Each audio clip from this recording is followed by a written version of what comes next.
Hi, I'm Dr. Patrick Andersen of Madison Max Living. There are literally thousands of articles and studies published every day. Finding the most pertinent and useful natural health information can be a daunting task.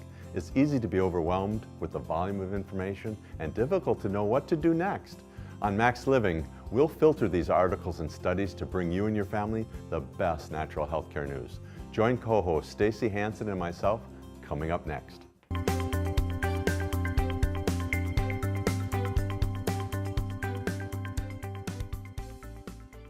Welcome to Max Living with Dr. Patrick Andersen. We're so excited to be here today, and we're really excited to kick this off with natural healthcare news because we have some really great news for you. You know, sometimes you feel like, I think in natural news or just in any healthcare news, that they're always telling you what you can't eat, and it's always kind of bad. Yeah, you know, it's always kind of a bummer because it's usually some of your favorite things. But we've got some great news today, and Dr. Pat's got the best news at all, so I'm going to let you kick it off. I'm just really proud of this article.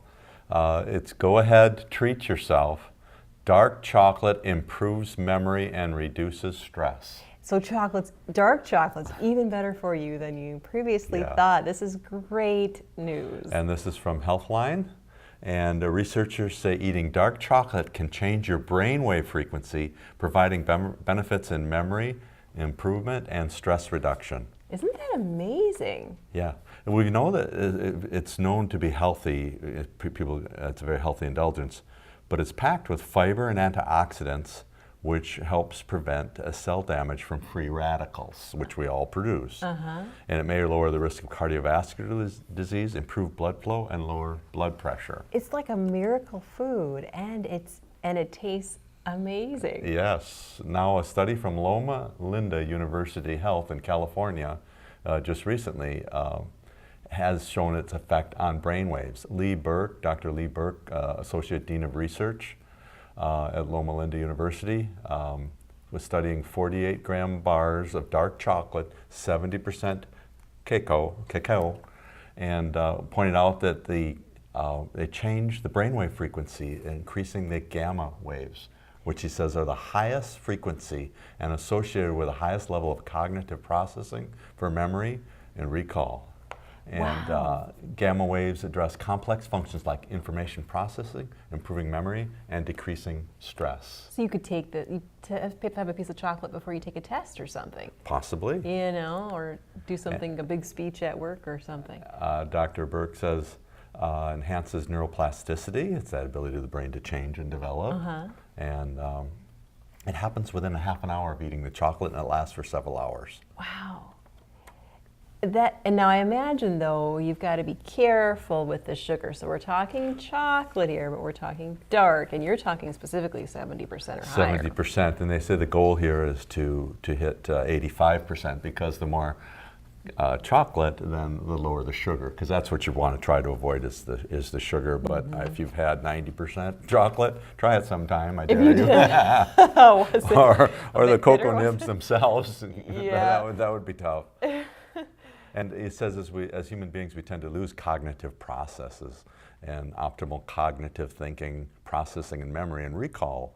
But by enhancing gamma frequency, chocolate, cacao, can help. And so he talks about it being a fruit. Actually, chocolate is from a fruit. The cacao fruit? Cacao fruit. And it's always hard to pronounce. Yeah, I'm not even sure if I'm saying I want to say cocoa. But and the difference is that cocoa is processed. And cacao is raw. And it comes from a pod, and it's grown in Central America, South Africa, and South America. And it is one of the best things that you can possibly have. There's a couple more things I saw in here that I thought would be interesting. They summed it up, and we all know this fact, is that chocolate is the most desired food in the world. Right? You know, Can you name one thing more desired than not gold, not money, not jewels. Chocolate. Yeah, I know a few people that don't like it, but those are the rare birds indeed, I think. But as a doctor, what I'm fascinated by is you hear about the antioxidant capacity of blueberries and cherries and vegetables. Chocolate blows them away. Really? By a lot? A lot. Multiple times. Oh my gosh. So again, the goal is 85% cocoa, and And you do consider some calories. I mean, let's not make a whole meal of chocolate as much as you might want to. As much as we built this up. So the idea is it's not a whole meal. It's like 1 to 2 ounces, maybe as a dessert. I think it works really well to take care of the sweet craving or dessert craving after a meal. You know what works for me, and I don't know if this is good or not, but you know when you get kind of that mid-late afternoon sort of just lethargic feeling, I'll have my 1 ounce then, and I feel like that really helps. Now that's on an empty stomach, so I don't know if that's as good. No, it's fine. But I find that really helps for that afternoon. So we are feeling. chocolate fans. Yay, Dark chocolate. chocolate fans. Stay with us. We've got healthy late night snacks for you coming up right after the break. Have your questions for Dr. Pat answered on an episode of Max Living? Send your email to drpat@wi57.tv. Welcome back to Max Living with Dr. Patrick Andersen. I hope you all had a piece of dark chocolate during the break. I know we wished that we had a piece here. Next time. So that was great news that dark chocolate is so very healthy for you as long as you're watching the sugar and keeping it in moderation. So next we wanted to share with you, this is from Insider, some healthy late night snacks. I'm one of those people too. I know you're good about intermittent fasting, so you're probably not bad about late night snacking. Well, it does cut into the intermittent fast a little bit if you eat a little too late. So he's and you honest. just sat down after a long day, it's time to eat something, right? Exactly. So it's always a bit of a challenge. It is, I always kind of get that feeling, it's usually around 9 o'clock, like I could really go for something, and you always feel guilty because you feel like it's going to be so bad for you. But it doesn't have to be, according to this article here. It says you just basically want to not have anything that's too heavy to really spike your blood sugar, and then it'll interfere with your sleep if you're not careful with what you eat. So here are some things you can eat. And number 1 is one of my absolute favorite snacks. It's popcorn. I would imagine, though, with this, you could quickly get into trouble by what you put on it. Yeah, the butter could be a little heavy. Yeah. Or worse yet, if you use like canola oil, or what they use in some of the movie theaters. Yes, yeah. So we're not talking like the movie theater variety. Yeah. What they recommend you do in this article from Insider is that, they said if you feel like a sweet craving, you can go to the dark chocolate route again, put a little bit of dark chocolate on it and some nuts in it, which is kind of a cool idea. Or if you like savory, you can put herbs and spices. It doesn't really say which ones, but I guess you could kind of experiment with it. What I usually do is I drizzle a little olive oil on it and some sea salt. That sounds good. And it's really easy and really good. Sometimes you can get a Size little crazy with olive sometimes oil. matters too. Yeah. I know I could easily go that route. But so that's a great snack option for you. They recommend for a serving size, about 3 cups of air popped. So once it's popped. So that'll take about 45, 60 seconds or so. I know. I can inhale that stuff pretty quick. Oh, yeah, the worst was when I had braces as a teenager and they won't let you eat popcorn. Did you have that when you were a teenager? Have what? They won't let you eat popcorn when you have braces. I didn't have braces. It was the longest, whatever period of time it was in my Torture. life. Oh, yeah. So, because the hulls can get caught in your teeth.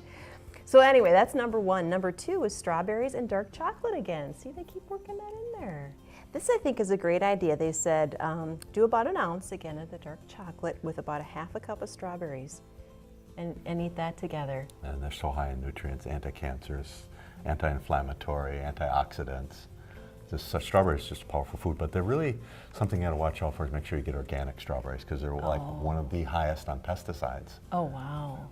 And again, that's not, Dr. Pat has taught me, that's not something you can just wash off either. Right, it gets into the fruit. It's in there. So get organic strawberries, and then you've got all the benefits of the dark chocolate too. And then a glass of kefir. Dr. Pat has got me into drinking kefir and you kombucha. Like it? Yeah. And kombucha. And kombucha. I got into kombucha recently too. I've been meaning to tell you. Good for you. So yeah, so I'm all about the probiotics now. But they recommend having a glass of kefir for a snack, which I wouldn't have thought of. I do the plain kefir, but it's it's not great tasting, but they recommend putting a little bit of vanilla and a dash of cinnamon in it. That would really, Wouldn't that be good? Delicious, yeah. So you will find a lot of, I've noticed as we go through this list, a lot of dairy related things, and they said there's something about it here that dairy really helps you kind of get ready for sleep for some reason. A little milk before bed has been shown to help you sleep better. So yeah, because you'll find as we get through this, a lot of like cheese and things. The homemade smoothie though is next. Before I get to that, she recommends this woman making a cherry smoothie, her favorite. And we're coming into kind of Wisconsin cherry season here, so it's a good time for this. But she takes a 6-ounce container of plain Greek yogurt, half a cup of frozen dark cherries with the pits removed, and then 1 cup of unsweetened almond milk and ice. Doesn't that sound good? That sounds delicious. Sounds great. You know, once you start eating this way, you want to eat this way all the time, and it becomes like a sport, a hobby, to find what's healthy that I can put in here. And pretty soon you're just eating real food and nothing but real food, and it's just so much more tasty and so much more nourishing. You just feel satiated rather than always hungry and can't stop eating. Yeah, because I just feel like it's your body saying, I'm not getting the right nutrients, keep trying. Exactly. Yeah. So you never get enough of the junk food. And I do feel like the fruits and veggies just have more flavor once you get used to it. So we've got a lot more late night snacks to share with you after the break. Don't go away. Have your questions for Dr. Pat answered on an episode of Max Living? Send your email to drpat@wi57.tv. Welcome back to Max Living with Dr. Patrick Andersen. We've been chatting about late night snacks that are actually okay for you to have. And the next one on the list here is pistachios. One of the reasons they're on the list, it says here, this is from Insider, it says because they take longer to eat because they take a little bit more work, so you're less likely to It's really frustrating. You want a frustrating gift for somebody, give them a bag of shelled pistachios. It's a lot of work. Oh yeah, that's a lot, or even like a squirrel or something. But, they say they contain healthy fats and fiber, and, And one interesting fact about pistachios is they really lower LDL cholesterol, the bad cholesterol. And a small handful Which is about all you can get by the time you peel them. it would take you 10 minutes, probably burn a lot of calories just opening a small handful. But a small handful of 37, I think they said was the number of pistachios would be a serving. And if you have that every day, it'll lower your LDL cholesterol by as much as 11% in one study. Wow. So so food is anti-cholesterol or anti-LDL. It's kind of like a medication, a little bit of its Let own food natural be your medication. medicine, be thy medicine, some say. So I have to grab some pistachios. Can you get those without the shell? Yes. You can. That's the only way I buy them, actually. Yeah, maybe. Yeah. That's probably what I would do. Next is celery and nut butter. So that classic snack you had as a kid, except they don't include raisins. Maybe they're too sugary. They're still pretty good, though. So, they said any peanut butter or any kind of nut butter with celery. But I know you've told me that peanuts can be a little bit inflammatory. Yeah, they're more of the peanuts are a legume. So if you use like cashew butter or almond butter, you'd probably be better off than a peanut butter. So if you have a lot of peanut butter, it's not a bad idea to just mix up and start switching off with cashew, almond. There's other types of nuts you can do. Rather than the peanuts. So, But I know celery, that's always been kind of that classic diet food because there's really no calories in it. So healthy. Was that the thing you said you went on Great fiber for the probiotics. Oh, sure, yeah. Because that's what with all those prebiotics things. are, is fiber. So you get the good fiber in there and it helps feed your normal intestinal flora, the probiotics that we all want to enhance and develop. So you want to make sure you're kind of getting both. You get the fiber in there to feed your little bacteria. Was 2.5 pounds of bacteria in your gut. Was celery the thing you told me that you went on a binge on? Was it celery? Oh, I binged on Or was everything. it cucumbers? No, it was cucumbers. Yeah. It was cucumbers. Ate a bag of them. But it would be, one of those bags you can buy now. Those are great. With yeah, hummus dip. We want a snack. Oh, that sounds pretty good. Yeah, that's coming up later. Carrots and hummus. But I imagine you could do cucumbers and hummus too. Same thing. So these are late night snacks that are good for you to have.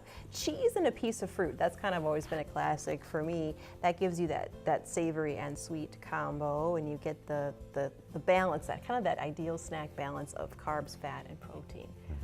So that's a good one. Or just have a banana is on the list here too. Especially they said if you get restless leg syndrome, that'll really kind of the minerals can be very helpful. But they have a lot of sugar though, bananas, right, and generally the thinking in many nutrition circles is not to have the sugar too much at night. Have it while you're active. So keep the sugar more during the day, breakfast, lunch. So you can kind of burn it off. Yeah, the sugar, more sugary fruits. So most fruits are pretty high in their sugar content, except berries. Berries, you can have tons of those because they have a low glycemic index. They don't break into sugar, that much sugar. So berries are really good. Berries and cheese, maybe. Yeah, berries and cheese. Would be a good one. And then we're back into yogurt, which is kind of, you know, a cousin of kefir. But again, so yogurt's a good snack, but they're saying, you know, watch for a brand that's low in sugar. You want to have, like, they recommend this brand called Siggi's, S-I-G-G-I-S, which I haven't tried, but they recommend it because that has about, you know, one of the ones that has less sugar, about 11 grams per cup. Yeah. Because you can really go high on sugar quickly with some of these and if it yogurts. looks pink or blue and it looks fake, then it's probably artificial coloring. You might not want to buy that kind. One of my favorites is Noosa, N-O-O-S-A. And Okay. when I look at it, it has 5 to 6 different levels of probiotics in it, which is pretty good. That's a good one then. I haven't tried that Yeah. one. Yeah, because it's hard sometimes to look at. You Strawberry rhubarb is the best, know. Oh, that does sound good. doesn't it? And there's the strawberries again. Well, stay with us. There's a few more late night snacks to share with you after the break and a lot more natural health care news. Stay with us. Have your questions for Dr. Pat answered on an episode of Max Living? Send your email to drpat@wi57.tv. Welcome back to Max Living with Dr. Patrick Andersen. We've been having kind of a food and nutrition episode today with lots of good news about things you can actually eat, which is great to be able to tell you. So these are some more late night snacks that are okay for you to have. The next one is a high fiber cereal with milk, but you really, again, want to watch that sugar. Try to stick to 5 grams of sugar per serving in your cereal, which is surprisingly kind of hard to find. And, you know, make sure it's got a lot of high fiber, but it's again says that having too much sugar before bed can spike your blood sugar, and that can actually disrupt your sleep, which nobody wants a sleepless night. You know, it's not like we're encouraging people to eat before bed, because it's nice to have that time without digesting, but we're also very realistic that sometimes you starve all day, and then it's better to eat during the day and less at night. Yeah, I'm glad you made that point, because we have kind of been driving. We're not encouraging eating at night before bed. Yeah. But if you're human, you might slip once in a while, and here's some good ideas. Yes, it's good point on that too. Yeah, of course you kind of want to give your digestive system that rest. You can try crisp bread with the nut butters and fruit spread. So make sure that if you do a crisp bread, it's a whole grain one, that it's got some of that the fiber, and then if you do the fruit spreads or the nut butters, make sure again that they're low in sugar and natural. String cheese is on here. A lot of that dairy. You get some of that the savory, and there's actually tryptophan in cheese, which I did not realize, because I always think of turkey for that. So tryptophan, of course, can help you sleep. Yep, So it's a precursor to serotonin, which helps with sleep. So just as easy as some string cheese, or just the whole grain crackers on their own, or I would prefer to have whole grain crackers and the cheese together. I'm a big fan of Triscuits. Are Triscuits usually okay in your Not book? bad. Yeah. Not bad. Yeah. Tastes good. Hard to stop eating. It is, yeah, I know. So yeah, that and like a bit of cheese is kind of my thing. And then lastly, hummus and carrots, or cucumbers and hummus, celery, any kind of veggie. Hummus just works great any way you do it. And it says that chickpeas have tryptophan too, which I didn't realize. There you go. So those are some things that you can try if you feel like snacking late at night. And you've got some great news about eggs too. Yes, eggs from the U.S. News and World Report. Eggs not harmful for heart health in a new study. How many people just love eggs and they're afraid to eat them for their heart? When in fact, it says here, not only are eggs not bad for cholesterol, but they are also good for weight loss, a new study finds. And this one, it says, eating up to 12 eggs a week does not increase the risk of heart disease, according to a new study. Wow, so it's really a kind of a 180 from what it was. Published in the Journal of American Nutrition, American Journal of Clinical Nutrition. And what they did was a study, 3-month study, where they had a group of people that have 2 eggs or less a week, and compared them with those having 12 eggs or more per week, and compared their heart measures, cholesterol levels and LDL, HDL, and they found it did not make a difference. And so the higher egg group did not have trouble. And they also showed, they did 3 months of dieting where they consumed 500 less calories, and the individuals that were having the higher eggs did not have weight issues any different than, they lost weight the same. So eggs did not cause weight gain. And so the good news here is that eggs are a lot better than you think. They're such a complete protein. Some people will have allergies, you know, to eggs, and you have to be careful of that. And like anything, it's good to rotate foods. And so having the same food, the ideal is a 4-day rotational diet, so you don't have the same food more than once every 4 days. But that's kind of hard to do. But if you add eggs every day, I imagine you can start reacting to some of those foods if you do it for a long time. So it's good to rotate. But in this study, 12 eggs a week was not damaging for the heart. You know, I met a woman recently who was 97, and she was in perfect health. I mean, she was up walking around, she was all there mentally, and one of the things that she did on a regular basis was she ate a ton of eggs. Isn't that something? Yeah, so I don't know if there's something to that, if there's a connection to that. The other thing she said was that when somebody asked, how old do you feel? And she said, I just don't think about it. Wow. So that might be it in the eggs, I don't know, who knows. On the other side of that, I heard Queen Elizabeth. Is it Queen Elizabeth? Is she the one that's 92? I think so. Yeah, I think she has 2 martinis a day, somebody said. So And maybe it's the you know. martini. I should have asked this lady if she. Well, thanks for joining us. Stay with us. There's more Max Living right after the break. Have your questions for Dr. Pat answered on an episode of Max Living? Send your email to drpat@wi57.tv. Thank you for watching our show on Natural Healthcare News. After listening, I hope you are left with a sense of how amazing the human body is. By putting the latest studies to work in your lifestyle, you can absolutely drive better health. One of the best things you can do to drive better health for you and your family is to make sure you have a sound structure and nervous system. This means that a chiropractic checkup is essential for optimal health.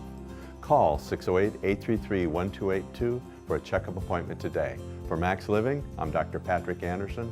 Until next time, live well and God bless. Have your questions for Dr. Pat answered on an episode of Maximize Living. Send your email to drpat@wi57.tv.